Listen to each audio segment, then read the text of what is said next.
everyone. Once again, welcome again in your English Kaksha. Today we are going to start the very first book of 10th class, Footprints Without Feet. And the first chapter is A Triumph of Surgery, that is written by James Herriot. But this is not the real name of the author James Herriot. His real name is James Alfred White. So what is James Herriot? James Herriot is his pen name.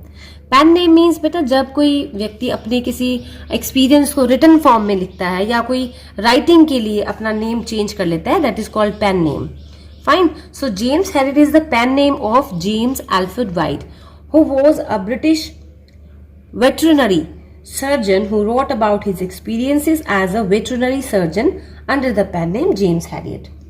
Actually, at the age of 50 in 1966, White was persuaded by his wife to pen down his collection of anecdotes, so that after the inspiration that he got from his wife, he began to writing. Fine. So here we are going to read about his own experience. Actually, his all books are mostly autobiographical and based on the experiences as a young vet, that is called veterinary. So the same is given here in this chapter, that is A Triumph of Surgery. Here in the beginning, that is an introductory box. Here you can see Tricky, a small dog. It means in this story we are going to read about Tricky, who was a dog and is pampered and overfed by his rich mistress. He is very pampered, means very cared and loved by his rich mistress. Rich mistress, कौन थी उसकी rich mistress? Mrs. Pamfrey. हम इसके बारे में भी यहाँ read करेंगे. He falls seriously ill. He जो है यहाँ पे Tricky के लिए लगा है क्योंकि Tricky जो है वो एक dog का name है. Fine, that's why we are calling him here he. He falls seriously ill.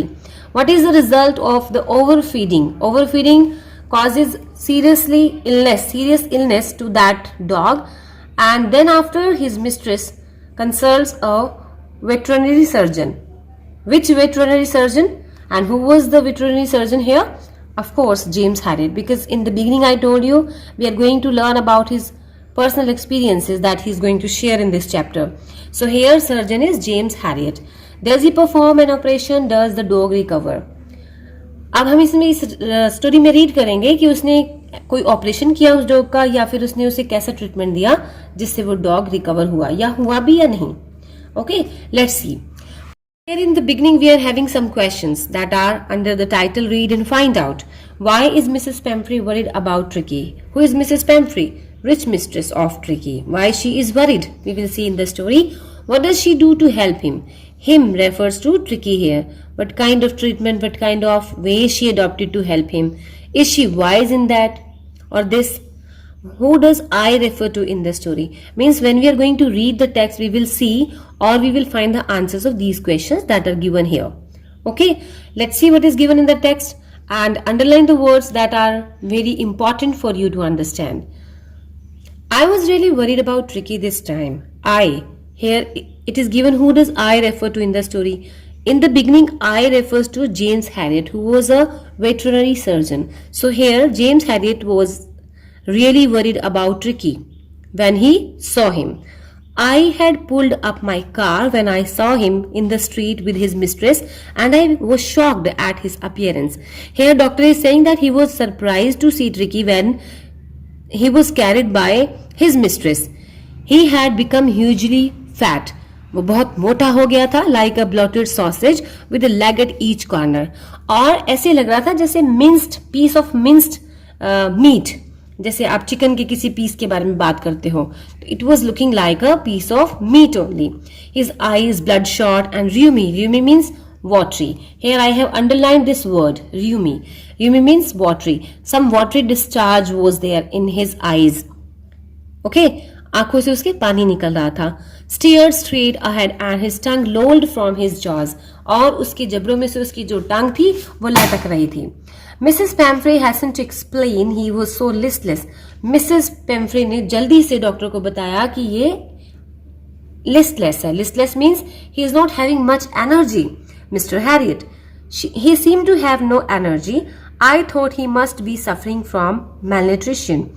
Here, Mrs. Pamfrey is saying that the doctor that the dog is not having much energy as he was having earlier. I thought. Here I refers to Mrs. Pamphray. But in the first para that we have read there, it was for James Harriet. Okay. I thought he must be suffering from malnutrition. Malnutrition means when someone or somebody is suffering from the lack of proper diet. That is called malnutrition. She was thinking that she was not having proper diet. That's why the dog is suffering from any kind of problem. So I have been giving him some little extras between meals to build him up. और इसलिए वो explain करती है कि मुझे लगा कि ये प्रॉपर खा पी नहीं रहा है, तो मैं उसे बीच बीच में कुछ ना कुछ देती रहती थी, जैसे स्नैक्स दिए जाते हैं, some malt, cold liver oil and a bowl of Horlicks at night to make him sleep, nothing much really. इतना कुछ देने के बावजूद भी वो ये कहती थी कुछ ज्यादा नहीं दिया. But according to the doctor it was too much. And did you cut down on the sweet things as I told you? Here in this line I refers to James Harriet. Here doctor asks Mrs. Pamphray कि जैसे मैंने आपको कहा था कि आपने उसे sweets नहीं देनी है, क्या आपने वो कट की उसकी डाइट लिस्ट में से? Oh, I did for a bit. Here Mrs. Pamphray again explains that yes, मैंने कुछ किया है, but he seemed to be so weak. लेकिन मुझे लगा कि वो वीक फील करता है. I had to relent. फिर मुझे उसे देना पड़ा. He does love cream cakes and chocolates so, क्योंकि उसे क्रीम केक और चॉकलेट्स बहुत पसंद है, इसलिए वो चीजें उसे देती रहती थी. So I cannot bear to refuse him. और इसलिए मैं उसे मना नहीं करती. I looked down again at the little dog. बेटा you can see यहाँ again and again I is used. I क्योंकि आपको यहाँ क्वेश्चन में दे रखा था. Who does I refer to in this story? That's why I जो है वो आपको आइडेंटिफाई करना है कि I किसके लिए लगाया गया है. So whatever the extract would come in your paper, you would be very easy to find out the questions at that time. Okay, so here I looked down again at the little dog. Here I refers to Mr. Harriet, James Harriet. James Harriet कहता है कि मैंने दोबारा से dog को देखा. I looked down again at the dog. That was the trouble. मैंने दोबारा उस डॉग को देखा और मुझे समझ में आया कि यही तो प्रॉब्लम है. किस चीज की? ओवर फीडिंग की. Tricki's only fault was greed. और ट्रिकी का कसूर यही था कि वो ग्रीडी था. Whenever the food was given to him, he was eager to eat everything. He had never been known to refuse food. और वो कभी फूड को मना नहीं करता था. He would tackle a meal at any hour of the day or night, and I wondered about all the things that Mrs. Pamphray had not mentioned. और मुझे इस चीज का भी डाउट था कि शायद मिसेस पैम्फ्रे ने मुझे सारी चीजों के बारे में नहीं बताया है. Are you giving him plenty of exercise? Then doctor asked Mrs. Pamphray that the dog is given the exercise or not. Are you giving him plenty of exercise? तब मिसेस पैम्फ्रे से डॉक्टर हैरियट ने पूछा कि क्या आप उसे exercise करवाते हो? Well, he has little walks with me as you can see. But Hodgins the gardener has been down with lumbago, so there has been no ring throwing lately. तब वो उसे एक्सप्लेन करती है कि आप देख सकते हो कि छोटी छोटी वॉक्स के लिए तो मैं इसे ले जाती हूँ, लेकिन गार्डनर जो है जिसका नाम है हॉजिन्स दे रखा है, कहती है कि वो अभी मसल्स पेन से सफर कर रहा है. lumbago means suffering from muscles pain, इसलिए अभी उसके साथ रिंग थ्रोइंग जो एक्टिविटी वो की जाती थी एज एन एक्सरसाइज अभी नहीं हो रही है. Okay, now let's see what is given on the next page. I tried to sound severe. Severe means very seriously. Here James Harriet is saying that he tried to talk about Tricky to Mrs. Pamphray at a serious note. And he said, now I really mean this. It means he was saying that whatever he was saying to her, he was really meant about this. कि उसे वो करना होगा. If you don't cut his food right down and give him more exercise, he is going to be really ill. अगर आप उसका खाना कम नहीं करती हो और उसे एक्सरसाइज नहीं देती हो तो वो जल्दी ही बीमार हो जाएगा और सच में बीमार हो जाएगा. You must harden your heart and keep him on a very strict diet. तुम्हें अपने दिल को और इमोशंस को कंट्रोल करना होगा और उसे स्ट्रिक्ट डाइट पर लाना होगा. Mrs. Pamphray wrung her hands. Oh, I will, Mr. Harriet. I am sure you are right, but it is so difficult, so very difficult. She set off, head down, along the road as if determined to put the new regime into practice immediately. जैसे ही doctor Harriet ने उसे ये सब बताया तो Mrs पैम्फ्रे ने कहा कि ठीक है, वैसे तो बहुत मुश्किल है लेकिन मैं करूंगी. इतना कहने के बाद वहां से चली जाती है, जैसे जाते ही वो सारी इंस्ट्रक्शंस को फॉलो करेगी. I watched their progress with growing concern. Ricky was tottering along in his little tweed coat. He had a whole wardrobe of these coats. I watched their progress. James Harriet was looking at them. At them means to the dog and to Mrs. Pamphray, who was going back. And he was very much concerned about them. Tricky was tottering along in his little tweed coat. Whatever the clothes he was wearing, he was looking at that also, that he was feeling very tight in that clothes. And he had a whole wardrobe for these coats. और उसे ये भी पता था कि उसकी पूरी की पूरी wardrobe जो ऐसी कोट से भरी हुई थी. ट्रिकी के लिए स्पेशल एक वार्डरोब बनाया गया था जिसमें डिफरेंट कोट्स थे according to the weather, like cold weather और rain coat for the rainy days also. He struggled on dropping in his harness, और वो बहुत मुश्किल से उसके साथ चल रहा था. I thought it wouldn't be long before I heard from Mrs Pumphrey. और कहता है मुझे लगा कि शायद ये लंबे समय तक चलने वाला नहीं है, जैसा मुझे मिसेस पेम्फ्रे ने बताया था. इट मीन्स जैसे वो उसे खाना दे रही थी, एक्सरसाइज करवा रही थी, तो उसे लगा कि जल्दी ही हम ट्रिकी से दोबारा मिलेंगे. The expect call came with in a few days, और ऐसा ही हुआ. कुछ ही दिनों के बाद उसे मिसेस पेम्फ्रे के यहाँ से कॉल आया. And Mrs Pumphrey was distraught. She was very sad. She was disappointed. Why she was disappointed? Tricki would eat nothing, क्योंकि ट्रिकी कुछ खा नहीं रहा था. Refused even his favourite dishes and besides, और इवन तो अपनी फेवरेट डिशेज को भी नहीं खा रहा था, और बाकी चीजें तो बहुत बात की थी. He had bouts of vomiting, और वो वॉमिट भी कर रहा था. ही spent all his time laying on his beds और रग और पैंटिंग, और हमेशा वो अपने बेड पर ही पड़ा रहता और हाँफता रहता. Didn't want to go for walks, walk के लिए भी नहीं जाता. Didn't want to do anything, और कुछ भी नहीं करता. I had made my plans in advance. The only way was to get Tricky out of the house for a period. I suggested that he be hospitalized for about a fortnight to be kept under the observation. तो यहाँ doctor कहते हैं कि मैंने पहले से ये plan कर लिया था, because he was expecting while looking at the condition of the Tricky. He said कि मैंने पहले ही एडवांस में प्लानिंग कर ली, और जैसे ही मुझसे पूछा गया मैंने मिसेस पेम्फ्रे को कह दिया कि इसे हॉस्पिटलाइज करना पड़ेगा फॉर 15 डेज, और अंडर ऑब्जर्वेशन इसे रखा जाएगा. The poor lady swooned. She was sure he would pine and die if he didn't see her every day. Poor lady means Mrs. Pamphray was too disappointed, and she was sure that अगर वो उसे एक दिन के लिए भी नहीं देखेगा तो शायद वो मर जाएगा, और यहाँ तो 15 दिन की बात हो रही थी. That's why she was disappointed. But I took a firm line. लेकिन मैंने अपना डिसीजन बता दिया, and I was strict to that. क्या कहा था उन्होंने कि 15 दिन के लिए इसे घर से बाहर भेजना होगा और अंडर ऑब्जर्वेशन रखना होगा. Tricki was very ill. Tricki बहुत बीमार था, and this was the only way to save him, और यही एक तरीका था उसे बचाने का. In fact I thought it best to take him without delay, और मुझे लगा कि उसे बिना किसी देरी के वहां से ले जाना चाहिए. एंड फॉलोड बाय मिसेस पेम्फ्रेज वेलिंग. चाहे मिसेस पेम्फ्री रोती रहें, बिलखती रहें, लेकिन उसे वहां से ले जाना होगा. I march out to the car carrying the little dog wrapped in a blanket. मैं वहां से निकला, मैंने डॉग को पकड़ा, और डॉग जो कि ब्लैंकेट में रैप था, he was covered in the blanket. मैंने उसे लिया और अपनी कार की तरफ चल पड़ा. The entire staff was roused and maids rushed in and out bringing his day bed, his night bed, favorite cushions, toys, rubber rings, breakfast ball, lunch bowl, supper ball.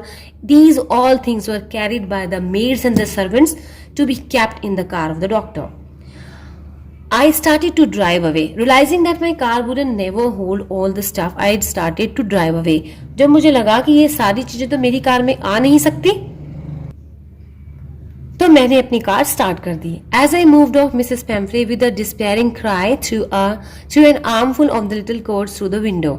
जैसे ही मैं चला तो मिसेस पेम्फ्रे जो कि रोती हुई मेरी तरफ भागी, और उन्होंने कुछ कोट्स, जैसे हमने पढ़ा था कि कोट्स जो विंटर के लिए और रेन के लिए उसने कुछ अलग से कोट्स बनवाए हुए थे, वो उसने फटाफट मिस्टर हैरियट की गाड़ी में डाल दिए विंडो से. I looked in the mirror before I turn the corner of the drive. Everybody was in tears. मैंने चुपके से पीछे मुड़कर देखा तो सभी लोग रो रहे थे. Servants, maids, और मिसेस पेम्फ्रे also.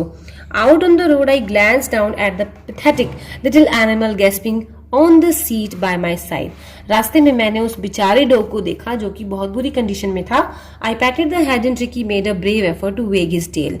जैसे ही मैंने उसके सर पर हाथ फेरा तो उस डॉग ने अपनी पूंछ हिलाई. Poor old lad. मुझे लगा कि ओह बेचारा कितना बीमार है. You haven't a kick in you but I think I know a cure for you. मुझे लग रहा है कि अभी तुम में एनर्जी नहीं है, लेकिन मुझे पता है कि तुम्हें कैसे ठीक करना है.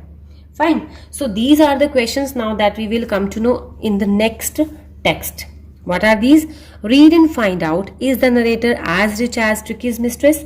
क्योंकि हमने स्टार्टिंग में रीड किया था कि ट्रिकी की जो मिस्ट्रेस है वो रिच है और उसे डिफरेंट डिफरेंट लग्जरियस थिंग्स जो वो देती रहती थी, डिफरेंट फूड, फेवरेट डिशेज. तो क्या ये जो नरेटर है मीन्स जेम्स हैरिट वो भी इतना रिच है, उसी तरह से उसको ट्रीट करेगा?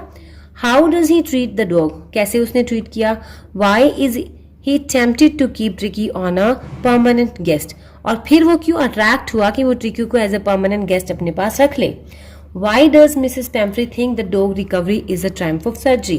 और मिसेस पैम्फ्री को क्यों लगा कि डॉग की जो सर्जरी है वो एक ट्रायम्फ ऑफ सर्जरी से कम नहीं है? Okay, let's see what is given here. The surgery, the household dogs surged around him. Surgery means जैसे आप अपनी अंडरस्टैंडिंग के लिए समझ सकते हो, जहाँ डॉक्टर जो था सर्जरी किया करता था, या उसका हॉस्पिटल जो क्लिनिक आप समझ सकते हो. At the clinic of the doctor the surrounded the house hold dogs, जो उसने पहले से वहां रखे हुए थे, सर्ज अराउंड हिम, उसके आसपास इकट्ठा हो गए.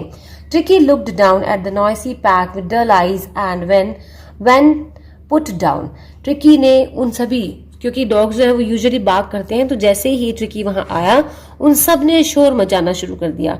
ट्रिकी ने उन्हें देखा लेकिन उसकी आंखें जो थी वो डल थी. Why it was he was having dull eyes? Because he was not feeling well.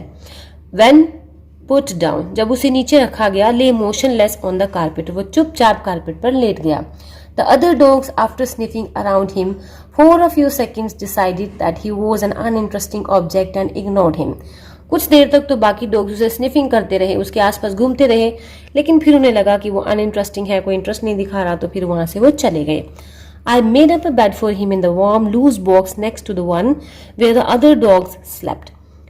Here James Harriet is saying कि उसने उसके लिए एक अलग से बेड बनाया और वो एक लूज बॉक्स में था जो कि दूसरे डॉग्स के साथ में पड़ा हुआ था. मीन्स उसने उसे बाकी सभी डॉग्स के साथ में रखा. For 2 days I kept an eye on him. 2 दिन तक तो मैं उसे ऑब्जर्व करता रहा.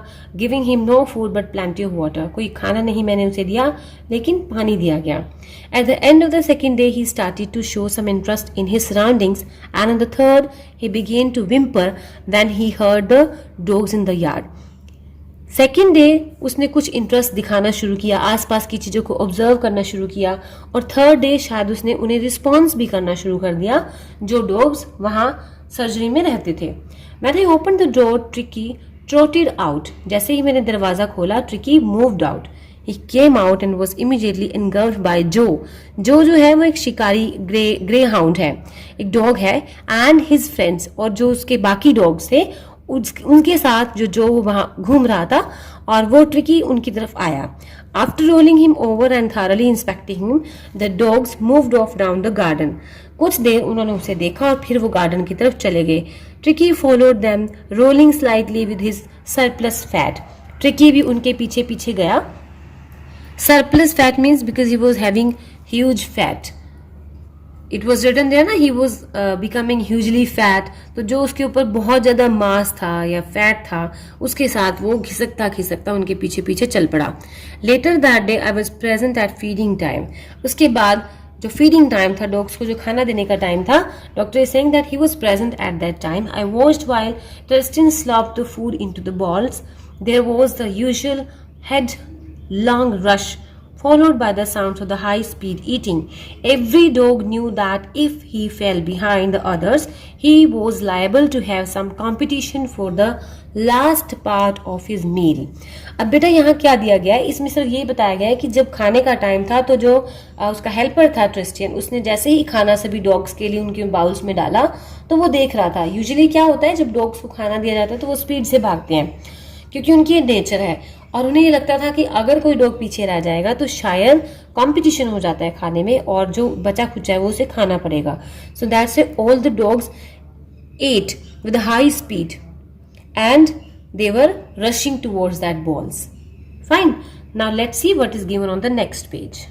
When they had finished, जब उन्होंने खाना खत्म कर लिया, Tricky took a walk around the shining balls, looking casually inside one or two of them.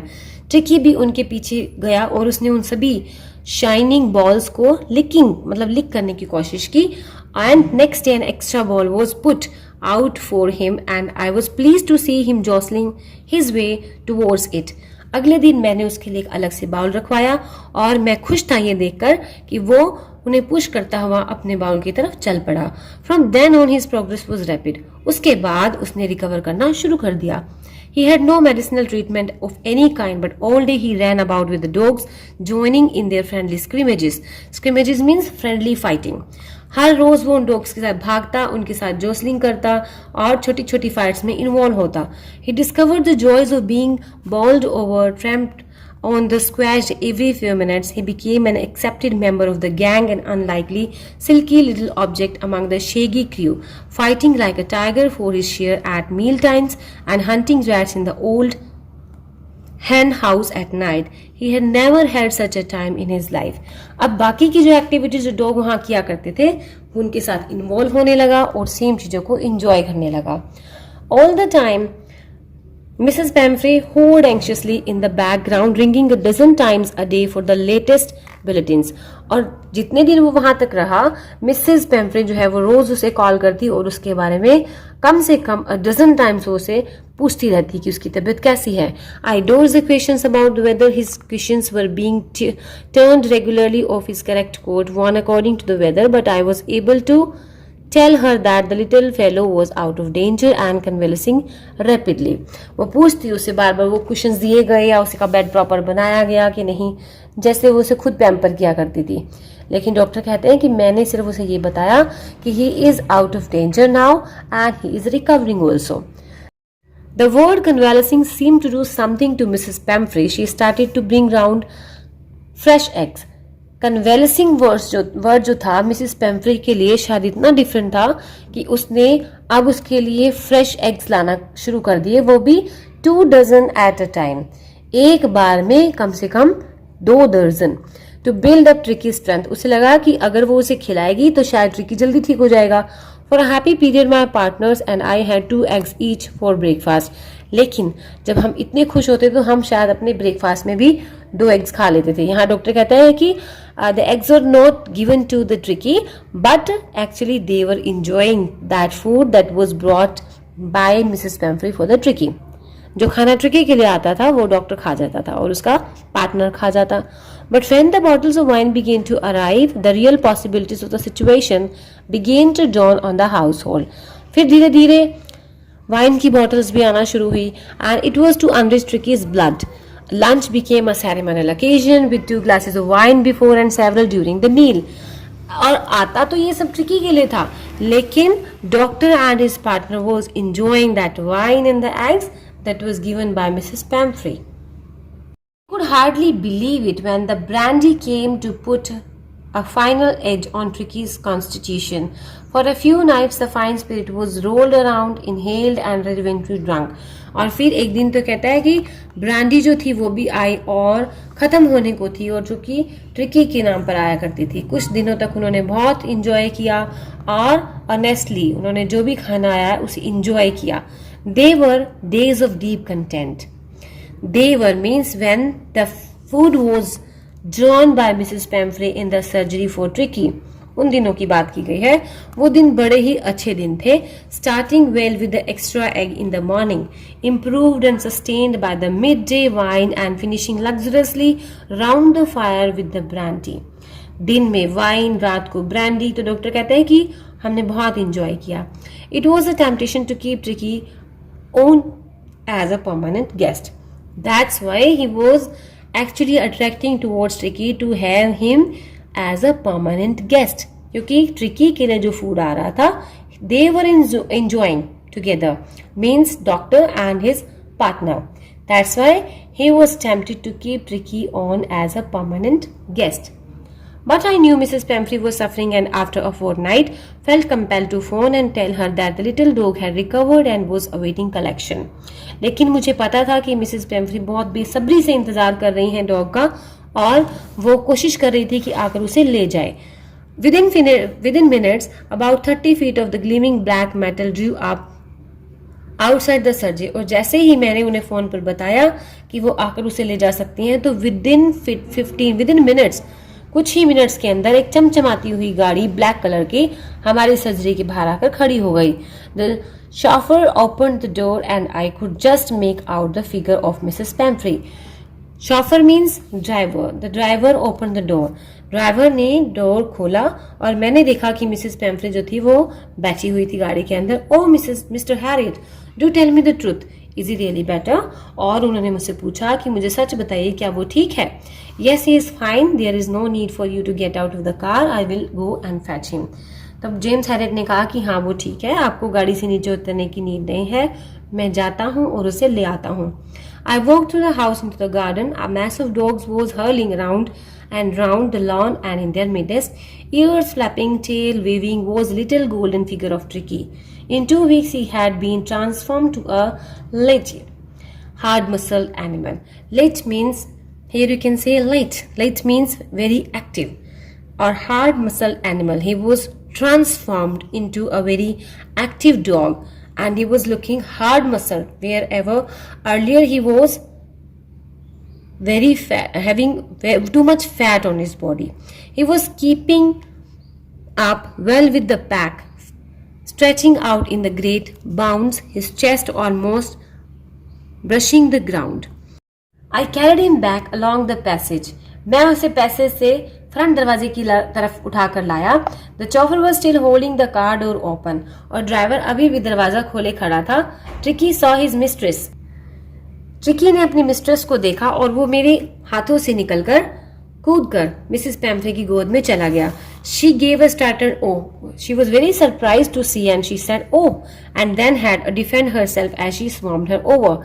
और खुद को जैसे ही उसने उसकी गोद में पाया तो he started licking her face and barking. उसने उसके फेस को licking करना शुरू कर दिया और barking शुरू कर दी।